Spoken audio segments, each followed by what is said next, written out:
Good morning, everybody. At least morning for me. Just walked down into the shipyard and to get the day started and get working. And I thought I would make a video on what I call the rotation and just what it means. Just how do I keep these things rotated and how it kind of works when I get the order and get the deposit to start work on the ship. So let's start off with. Pretty much the not so much the very beginning. We can work a little bit faster, but starting to get some holes cut out. And this is where this is what I'll do. I'll just cut all the pieces that I need for one ship's hull. Um, I forget what class ship this is. I'll usually write it just not the name of the ship unless I just got one of them. But I know I got a couple of these. I think there's another one up here, and I just cut out a hole for something else, and I can't remember. But anyway, that was yesterday. So there's the start. So when it comes time to glue these things up, after they are glued up, they'll end up on these racks here. And this is what I'm trying to get filled back up. This is the beginning of the rotation. So these are after they've been glued up. You can see some of them are little formed. They have a saw cut in them or something like that, but they're still up here just drying fully. Because one thing I noticed that uh, this wood, it still has to dry a little bit, and plus all these, it's like 6 or 7 different pieces of wood glued together, so they need some time to settle up because they'll shrink and expand at their own rates, and uh, they may grow or shrink a little bit and even warp a little bit, but not really. Not I don't really come across much warping. Most of it's stuff like this, such as there's a ship here. This part here, I had to add on this little aft piece and these pieces here sometimes. So what I'll do is I'll get them glued, and the glue will dry enough where I could sand the sides of it so that the sides match the side of the ship. Well, in this case, you could see how it's actually grown a little proud since last time I sanded it. So that'll have to be gone over again. That would have to. That's kind of like, I guess I would consider a flaw. So sometimes these pieces that go across the cross grain of the ship, they'll do the same thing. So you got to let the wood settle a little bit. So they'll sit up there for a while.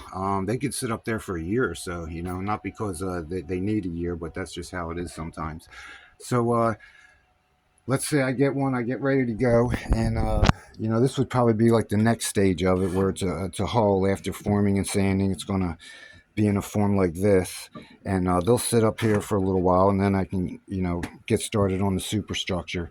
So and then we'll just use this Knox class ship, So this is pretty much a ship. It's a superstructure, and it's almost actually it still needs like ledgings and shells and stuff like that, So I call them shelves and stuff like that. I don't know why my whole naval terminology has changed making these.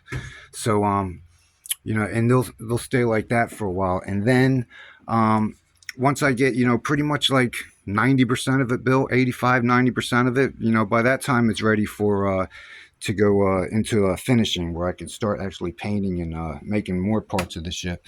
So over here are some cruisers I need to get started on, because I think all 3 of these guys have been waiting for a while, but I really wanted to wait till I got all three of them done. So these have been sitting here for a while, so they'll sit here for a while, and then I'll dust them off and bring them up into finishing. These ships are pretty much ready to go into finishing. They still need things like drilling and a few ledges, but after this point on, it's mostly just taking little parts and gluing it on and painting it up and stuff like that. So the only thing I don't like about this part is once they're sitting like this, it's very difficult to move these ships. Like here's a situation where I think there's 1 California and 2 South Carolinas, or maybe vice versa. Well, I don't, looking at it like this, I wouldn't know whose is whose. The only way to tell is to look under the hull where I write the name of the ship, where I finally get to that point. So that means I got to lift the ship up, and all the time you can see all the parts are always falling off. So I try not to touch them for a while when they get here. Once they get to this point, that's about as far. I have plenty of pictures of these ships, so I know where everything's got to go, but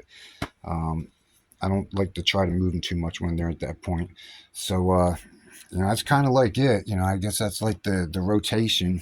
There's, more to it than that, and I'll just try to touch on those things later. But that's that's pretty much what I mean when I get to the rotation. And of course, once they get finished, they got to get boxed and packed up out of here. So I'm gonna get started.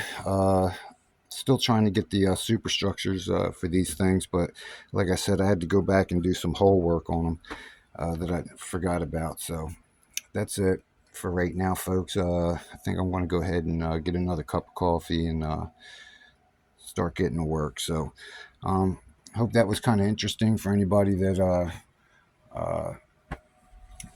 wanted to know kind of like what it was like in here, I guess. So anyway, that's it, man. I'll talk to you all later. Bye bye.